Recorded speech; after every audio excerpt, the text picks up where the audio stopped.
What is good, YouTube? It's your girl Nate Trippy, and I'm back at it again with another video. Today is a long awaited video. I've been getting so many people asking me to do this video, so I decided to finally do it.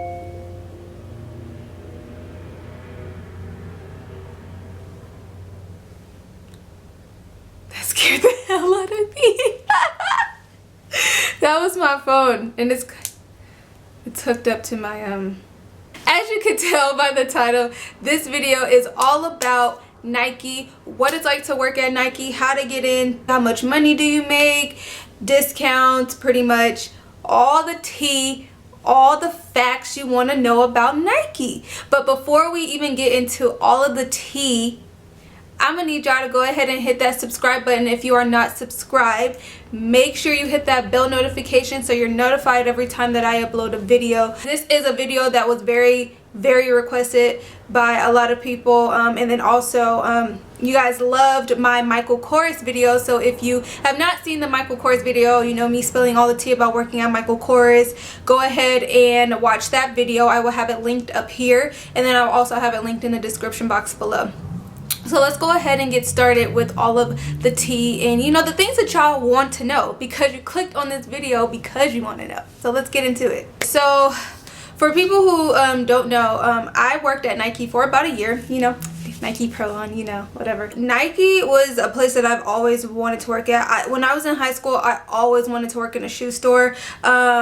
Whether it was Foot Locker or Champs or Shoe Palace, like, it didn't really matter. I just always wanted to work in a shoe store. That was like the cool thing back in high school, to, like, if you worked at a shoe store or a clothing store, you know, you got discounts. You could, you know, come to school fly or whatnot. I always put in applications when I was in high school and never got hired, and I was confused as to why, because I'm like, you know, I'm 16, I should be able to get to work there. But you guys, one of the biggest things you guys need to know about Nike is that you have to be 18. I didn't know you had to be 18, so I was like 16, 17 years old applying to to Nike and stuff, and wondering why I was never getting callbacks because I was not 18. I don't know why, but that's just the age requirement that they have for you guys. You just have to be 18. Once you are 18, then you can go ahead and apply. The application process was super long. I don't know why, but they ask you 1,000 freaking questions, and then once you submit it, I believe we have to do an assessment. I don't remember, but I think you have to do an assessment. You have to get a certain score, and then the score you don't get to see your score. Only the people in HR get to see your score.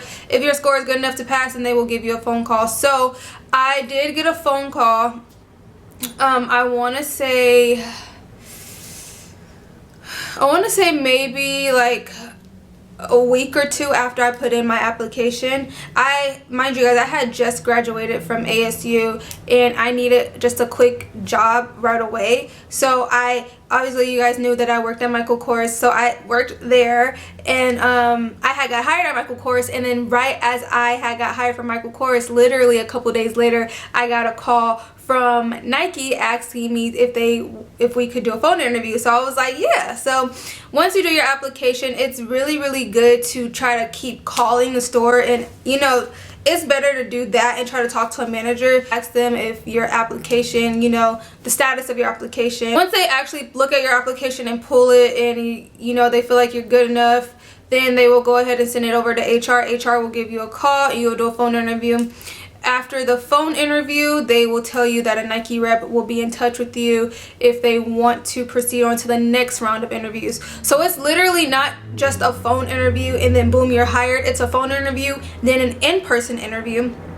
And I had got my phone call and I got my in-person interview, and it was over at the outlet mall. I went in and we went inside of their back room where like all of the shoes and stuff is. Like, that's where we were for the interview, and like two of the managers interviewed you, and then after that interview they said they would give you a call to let you know if you are going to be getting hired or not.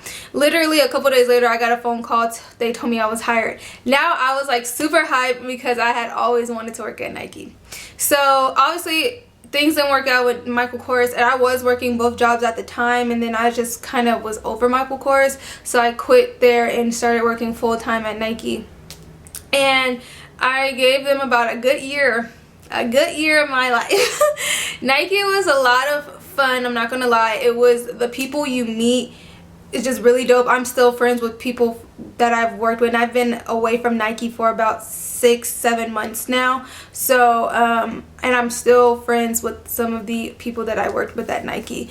It is a great experience. I tell everybody, you know, if retail is something you want to get into, try to work at Nike. It's actually a lot of fun with the people. Now the managers, that's a different story. They act all fake, they act all bougie, they act like they're better than you, and I could not stand those managers there. It was a couple that, like, the guy managers were cool. It was one manager, fucking could not stand him sometimes. He was so fake, like super fake, and he always was like, what's up, bud? Hey, bud. Like he got on my nerves, period. Like it was like cool, he was cool sometimes, and then he was like a Sour Patch Kid. You never knew when he was cool and then when he, you know, was in a bad mood. Like it was just weird.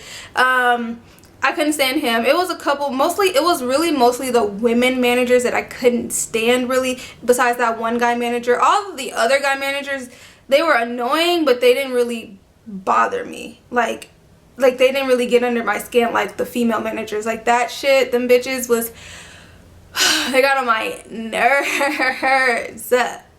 Like, so I'm sorry, I got off track. We'll get into the managers later. But Nike, like I said, Nike's a lot of fun. So then after you get hired, you have your orientation, which, because Nike is very team oriented, very sports, everyone knows, like, Nike, if you're wearing, like, if you see a Nike commercial, it's always an athlete in the commercial. Like, Nike is very into teams and sports. So everything in the store revolves around sports. So you have your orientation, which is actually called rookie camp, and I believe rookie camp is about 3 days. And we had hours in the break room, and it was during store hours too. That was the crazy thing. We had it during store hours, and people who were already working there had to come into the break room, see all these newbies taking up all the spots that they wanted to sit in, and they had to, like, find somewhere else to sit or something. But the break room is pretty nice at Nike. You get there was like PlayStations and stuff like that. There's a big vending machine in there. You have the TV, which the TV is pretty much always on sports, unless people are watching something else. And then there's lockers for you to put all of your stuff in there. So after rookie camp, you're pretty much like hit with this, literally you're hit with the book. It's like a book full of different rules, and like it's really mostly shoes that you're looking at. You learn so much about shoes, and the crazy part is not everybody who gets hired is going to work in footwear. That was the thing that kind of like was crazy to me, because I'm like, we're learning so much about shoes, but not everyone's going to be working in footwear. But you do learn a lot about shoes, the different types of shoes, running shoes, training shoes, shoes for CrossFit, you know, shoes for running specifically. Then you had all types of like different shoes that you learned about, and also you learned about the Nike clothing, which what I'm wearing is full Nike. This is like thermal, so it's a therma, so it's pretty much supposed to be used for the winter time. It's supposed to keep you warm. Literally in rookie camp, you're literally learning all about the Nike products, how they make it, how Nike was founded, who founded Nike, you know, all of this stuff. So after rookie camp, you're still considered a rookie until a new batch of rookies come in, and then you're just known as an athlete. So there's different code names that you're called when you work at Nike. So you have rookies, which are brand new people. Then you have athletes, which are just everyone else. And then you have part-time athletes, and you have full-time athletes. Pretty much people who work part-time and people who work full-time. But full-time athletes pretty much kind of were like in charge of everybody else who were like part-time athletes. It was like weird. I thought it was stupid, because people who were full-time really thought that they was your mom or dad. You're not gonna tell me what the fuck to do, period. And I didn't listen to them. I never listened to them. You're my age and you're trying to tell me what the fuck to do? No, bitch. Just because you work full time, you work a couple more hours than me? No. That I think that was the dumbest separation in the store possible, because like, why the hell are you giving people who are full-time a little bit of authority over people who weren't full-time? I thought that was the dumbest thing ever. But you know, people let that shit get to their head, and now like that stuff don't even exist no more. Nobody's full-time or part-time anymore. They just give you hours when they feel is best fit for you. But that's neither here nor there. So then after you have athletes, then all of the different managers are, they have different names. So you have head coach, you have assistant head coach, which is pretty much head coach is the manager. Then you have the assistant manager, which is the assistant head coach. And then you have specialists, which are just another step up from being an athlete, but you're not quite a manager, like a manager, but it's kind of like your manager. Like, I don't know how to explain it, but you had the specialists, which specialists is kind of like, to describe them, it's in the name, like they specialize in one area. So if you are a specialist and you in footwear, then you're pretty much in charge of all of the athletes in footwear. It's the same in apparel. If you're the apparel specialist, then you're pretty much in charge of all the people who are athletes in apparel. And when you're hired, you get your schedule for like the first week or two, and it tells you where you are, and that's going to be your spot unless you want to get switched to a different zone. That's what they call it. They're called zones. When I originally got hired, I was originally hired for back of house, which is where like all of the shoes are, and like you do all the stock, and you know, you unbox everything and put sensors on everything. I was not gonna do that. I hated doing that. I was like, I'm not being back there. I was like, put me on the floor, put me anywhere but back of house. I originally really wanted to be a cashier because I always was a cashier and I was pretty good at being a cashier, but they ended up putting me in apparel, and I wasn't mad about it. It was whatever. I would walk around the store. It can get pretty boring when it's slow, but when it was busy, it was insane, like crazy. Especially the mall that I worked at, it was always busy. So you have different zones. You have apparel, you have footwear, which is obviously all the shoes, and then you have cash wrap, which is literally the cashiers, and then you have back of house. So those are the 4 different zones you could work in. And then obviously if you're an apparel athlete, then you had 2 different like areas. Like you had apparel, but one day you could be in men's apparel, and then the next day you could be in women's apparel, but it really didn't matter because it was all like clothes. Now cash wrap and back of house, they didn't really have to worry about being in different areas when in their section, only because they literally, their section is that, it's just that cashiers literally only handle, you know, cash wrap and, you know, the money and everything up there, and then back of house literally handles everything back there. They don't come out to the floor at all unless they're like putting things out for you guys. But apparel and footwear were the only ones who were in different parts of their zone, because there's different sections. So you had women's footwear, then you had men's footwear. So if you were a footwear athlete, you could work in men's footwear one day, you could work in women's footwear one day, and then they were cut into different parts. So you have women's training, then you have women's sportswear, then you have women's running, and the same thing for men. And then there was YA footwear, which was for the kids. So footwear was very diverse in what areas they worked in, but that's why they want you to know all types of shoes, because you're going to be working in different parts. You're not going to always be in women's footwear forever, pretty much. Now we're going to talk about like how much you get paid. Honestly, it just all depends on what state you're in and where you are. Nike pays you out here in Las Vegas, you start at $12 an hour, and then you can get raises and get to 13 or whatever, but Nike starts you at 12. Some places they start you at 13, 14. It just all depends. The money was cool if you worked a lot of hours. I mean, it was okay. It's not enough for me, but it was good enough for me at the time because I wasn't living on my own. I had moved back with my mom after I graduated, and you know, I really wasn't paying a lot of bills. Like I had bills, but I wasn't paying like, you know, rent and, you know, a cable bill and Wi-Fi bill and like all that stuff yet. So it was fine for at the time, but I knew I didn't want to stay in retail forever, and it was just a pit stop for me until I found what I wanted to find. So that's pretty much the money portion. It just all depends on where you are, but at least in Las Vegas, they start you off at $12 an hour. So now we're going to talk about the discount. The discount was actually really good. That's like everyone's favorite part about working at Nike. Like when they quit, they don't care about not working with certain people anymore or anything, or leaving the store or whatever. The one thing people miss the most about Nike when they quit is the discount, because the discount is actually pretty good. As an athlete, you get 30% off, and then at the forum shops, which everything is full price, you get 40% off there.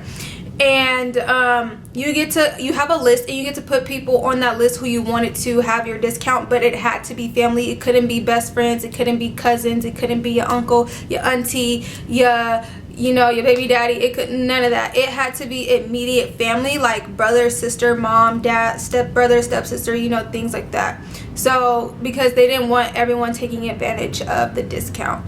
So on mine, I just had my mom, my stepdad, and my two brothers. They were the only ones on my list, and they could get my discount anywhere at any Nike in any state. All they had to do was just have my employee number, and they would check the system to check the name, and then that's how it worked. Yes, I do miss the discount because I was always buying stuff.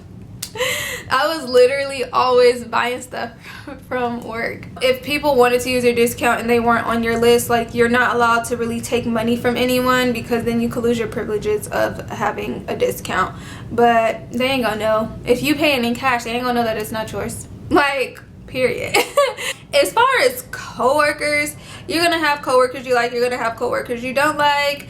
Everybody at Nike was messy as fuck, period. It was like being in high school all over again. You're literally working with people who's 18 and 19, and when I got hired, I was getting ready to turn 22, and it was just like a weird vibe with people who was 18, and it was just too much for me. Like, they were weird, period. Like, they gossip way too much. Everybody is fucking on everybody in the store. Everybody want to have a boyfriend, so they just gonna choose anybody in the store because they see somebody else got a boyfriend or a girlfriend. Like, it was dumb. Like, they were stupid. Some people. You gonna have like the coworkers. It just all depends on the type of person, people that work there. But it's super messy, to be honest. I was ready to be out that mess. Overall, Nike is a really good place to work if you want to work. The discount is really good. So yeah, you guys, that's pretty much the end of this video. You guys pretty much learned a lot about working at Nike, what it was like. Nike was lit. But for me, towards the end, I just had to go. I couldn't stay there anymore. That's all I have for you guys today in this video. I hope you guys learned something about Nike. I hope you guys enjoyed it. If you really did enjoy this video, please give it a thumbs up. And if you are interested in working at Nike, and if you have other questions that I probably didn't answer in this video, please leave those questions down in the comments, and I will most likely get to your comment, and I will respond back to you. Thank you guys so much for watching, and I will see y'all in my next video. Bye.